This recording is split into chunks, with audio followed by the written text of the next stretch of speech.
नमस्कार साथियों, स्वागत है आप सभी का आपके अपने यूट्यूब प्लेटफॉर्म पर। तो आजकल बड़े चर्चा का विषय हो गया है, यूजीसी का एक नया रूल आया हुआ है और वो बहुत मुद्दा गर्म हो चुका है। समाज का, राजनीति का, पढ़े लिखे लोगों का और खास करके सवर्णों के अंदर ये बहुत तगड़ा मामला बन चुका है। क्या कुछ है, यूजीसी का ये नया नियम क्या है, इसका विरोध क्यों हो रहा है, इस एक मात्र वीडियो में, जो लंबी नहीं होगी, मात्र 15 मिनट की वीडियो होगी, इसमें संपूर्ण जानकारी आप सभी लोगों को मैं देने वाला हूँ। सबसे पहले बात करें अगर हम, सबसे पहली बात आ जाती है कि ये जो इक्विटी का अधिनियम आया हुआ है, यूजीसी का नया नियम क्या है, पहले इसको आप समझ लीजिएगा। यह नियम कॉलेजों और यूनिवर्सिटी में एससी, एसटी और ओबीसी छात्रों के साथ होने वाले भेदभाव को रोकने के लिए बनाया गया है। लगातार हायर एजुकेशन के अंदर भेदभाव की स्थिति बनी रही हुई है। आप सभी लोगों ने तमाम मीडिया खबरों के माध्यम से ये जानकारी लेते रहे होंगे कि आए दिन देखते ही देखते खबरें लगातार आती थी कि कभी किसी ओबीसी कास्ट को उसकी जाति के कारण उसको नहीं दिया जा रहा, पीएचडी करने का अवसर नहीं दिया जा रहा। आपने देखा होगा कि एक पाल लड़का बीएचयू के अंदर धरना प्रदर्शन पर बैठ गया था। उसको पीएचडी में एनरोलमेंट परीक्षा क्वालीफाई करने के बाद, इंटरव्यू क्वालीफाई करने के बाद भी उसको एनरोलमेंट नहीं मिल रहा था, क्योंकि उसको करना था सवर्ण कास्ट टीचर के भीतर जा करके उसको पीएचडी करना था। और ऐसे तमाम केसेस लगातार आते रहे हैं। तो इसको ध्यान में रखते हुए सरकार ने या यूजीसी ने एक नियम बनाया। यह नियम कॉलेज और यूनिवर्सिटी में एससी, एसटी, ओबीसी छात्रों के साथ भेदभाव को रोकने के लिए बनाया गया है। आगे समझिएगा, ढांचा इसका क्या है। देखिए, इसमें इक्विटी कमेटी गठित की जाएगी, इक्विटी स्क्वाड होगा और इक्विटी हेल्पलाइन होगा। हर कॉलेज में इनका गठन किया जाएगा। जितने भी यूनिवर्सिटी हैं, चाहे वो डिग्री कॉलेज हैं, हर जगह इसका गठन किया जाएगा। शिकायत क्या होगी?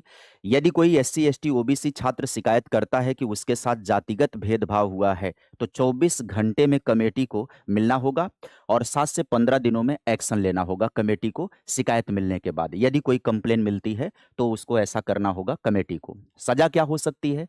छात्र के लिए दोषी पाए जाने पर छात्र की डिग्री रोकी जा सकती है या उसे परीक्षाओं से वंचित किया जा सकता है।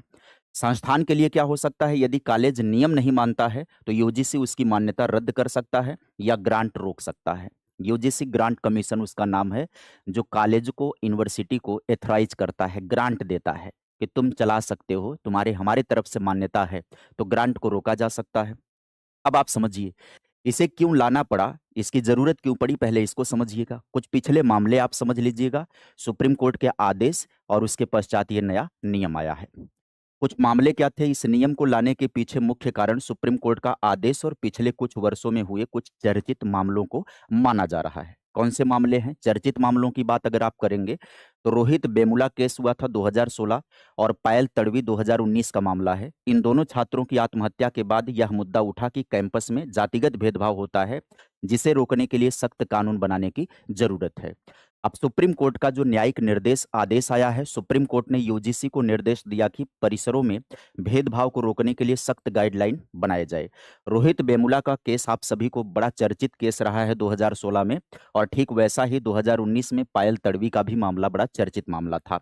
आगे हम इसके विषय में चर्चा करने वाले हैं कि क्या कुछ हुआ था, क्यों इसे लाना पड़ा, इसका विरोध क्यों हो रहा है। पहले आपको मैं समरी समझा दे रहा हूं ताकि जो संक्षेप में जानना चाहते हैं वो संक्षेप में जान लें। सवर्ण समाज और कई संगठनों द्वारा इसका भारी विरोध किया जा रहा है। इसके मुख्य कारण को हम समझा रहे हैं। विरोध का कारण एक तरफा कानून हो सकता है। यह नियम मानता है कि भेदभाव भेदभाव केवल सवर्ण द्वारा एससी, एसटी, ओबीसी के खिलाफ किया जाता है।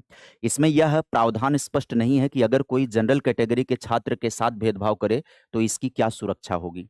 इसका मिसयूज भी तो हो सकता है कि किसी भी जनरल कैटेगरी के कैंडिडेट को या विद्यार्थी को टारगेट भी किया जा सकता है, इसके तहत फंसाया जा सकता है। जैसा पिछले मामलों में आपने देखा होगा कि दहेज का कानून का भी दुरुपयोग हुआ है, एससी, एसटी एक्ट का भी दुरुपयोग हुआ है। तो सवर्ण बिरादरी के जो छात्र हैं या जो लोग हैं वो ये मान रहे हैं कि इस कानून का दुरुपयोग भी हो सकता है। भारत में संभावनाएं बनी रहती हैं। विरोध का दूसरा कारण क्या है? दुरुपयोग होने का खतरा। विरोध करने वालों का कहना है कि जैसे एट्रोसिटी एक्ट का दुरुपयोग हुआ है, ठीक उसी तरह से इसका भी हो सकता है। आपसी रंजिश निकालने के लिए भी, किसी होनहार सवर्ण छात्र का करियर बर्बाद करने के लिए भी किया जा सकता है। विरोध का कारण 3 क्या है? जातिगत विभाजन हो रहा है यहाँ पर। आलोचकों का मानना है कि यह नियम कैंपस छात्रों को एक दूसरे के खिलाफ खड़ा कर देगा और गुटबाजी का माहौल बन जाएगा। ओबीसी, एससी, एसटी बनाम सवर्ण हो जाएगा मामला। ये यूनिवर्सिटी का माहौल बिगड़ जाएगा, कैंपस का माहौल बिगड़ेगा। नियम की अब आपको तकनीकी बारीकी हम समझाने चल रहे हैं। यूजीसी ने जो ढांचा तैयार किया है वह काफी सख्त और व्यापक है। इसमें जो प्रावधान है उसकी बात कर लेते हैं। सबसे पहली बात होगी इक्विटी कमेटी, जो मुख्य निर्णय लेने वाली संस्था होगी। इक्विटी स्क्वाड होगा जो कैंपस में निगरानी रखेगा। और इक्विटी एम्बेसडर छात्रों के बीच से चुने गए प्रतिनिधि होंगे। और इक्विटी हेल्पलाइन शिकायत दर्ज करने के लिए एक हेल्पलाइन नंबर होगा। ये किन मामलों में लागू होगा? हर कॉलेज, हर यूनिवर्सिटी के पूरे तंत्र में ये लागू होगा। और ओबीसी, एससी किसी भी बिरादरी के इस बिरादरी के छात्र को यदि कोई जातिगत आधार पर प्रताड़ित किया गया तब वो दर्ज कर सकता है शिकायत। शिकायत और कार्रवाई की समय सीमा क्या होगी? 24 घंटे में बैठक होगी। 15 दिन में रिपोर्ट आएगी जांच पड़ताल करके। 7 दिन के भीतर कार्रवाई होगी। शिकायत मिलने के 24 घंटे के भीतर कमेटी की बैठक होनी चाहिए। 15 दिनों के अंदर कमेटी को अपनी रिपोर्ट देनी होगी और रिपोर्ट आने के 7 दिन के भीतर कार्रवाई होनी चाहिए। अपील, अगर छात्र संतुष्ट नहीं है तो वह ओम्बड्समैन यानी कि लोकपाल के पास अपील कर सकता है। आगे आप समझिएगा, भेदभाव को समझिए। नियम में केवल प्रत्यक्ष भेदभाव ही नहीं बल्कि अप्रत्यक्ष प्रभाव को भी शामिल किया गया है। इसका मतलब है कि अगर आपके किसी कार्य का इरादा भेदभाव का नहीं था लेकिन सामने वाले को ऐसा महसूस हुआ कि उस पर वैसा असर पड़ा तो भी कार्रवाई हो सकती है। मतलब अगर आपने मूड भी बना लिया, अगर आपने मन भी बना लिया तो भी कार्रवाई होगी। यानी कि यही बिंदु सबसे ज्यादा विवादित बिंदु हो जाता है कि प्रत्यक्ष का असर तो कम रहेगा, अप्रत्यक्ष का प्रभाव ज्यादा देखने को मिलेगा। लोग इसका इस्तेमाल करेंगे यानी मिस यूज करना होगा। विरोध का गहरा कारण होगा रिवर्स डिस्क्रिमिनेशन का डर होगा। सवर्ण समाज के विरोध का मुख्य कारण यह है कि यह नियम एससी, एसटी, ओबीसी बनाम जनरल का समीकरण बना देता है। सरकार बनाना ही चाह रही है क्योंकि सामने चुनाव है। सुरक्षा का अभाव है। क्या यह सुनिश्चित किया जा सकता है कि ओबीसी छात्र एससी, एसटी के साथ है या एससी छात्र एसटी के साथ भेदभाव नहीं करेगा? क्या भेदभाव केवल जनरल के विद्यार्थी ही करेंगे एससी, एसटी, ओबीसी के साथ? नियम में यह माना गया है कि भेदभाव केवल सवर्ण ही करता है। अगर कोई सवर्ण छात्र रैंगिंग या भेदभाव का शिकार होता है तो उसके लिए इस विशेष नियम का कोई भी सुरक्षा कवरेज प्राप्त है क्या? दुरुपयोग की आशंका बताई जा रही है कि कैंपस के भीतर राजनीति होगी, है ना? ये तो सिंपल सी बात है, भारत है तो संभव है। राजनीतिक मामलों की अगर हम बात करें तो देखो सिंपल सी बात है, इसको क्यों लाया गया है? सभी प्रकार के चुनावी मुद्दों को साध लिया गया है सरकार के द्वारा। अब सामने यूपी चुनाव है, वोट बैंक है उत्तर प्रदेश में।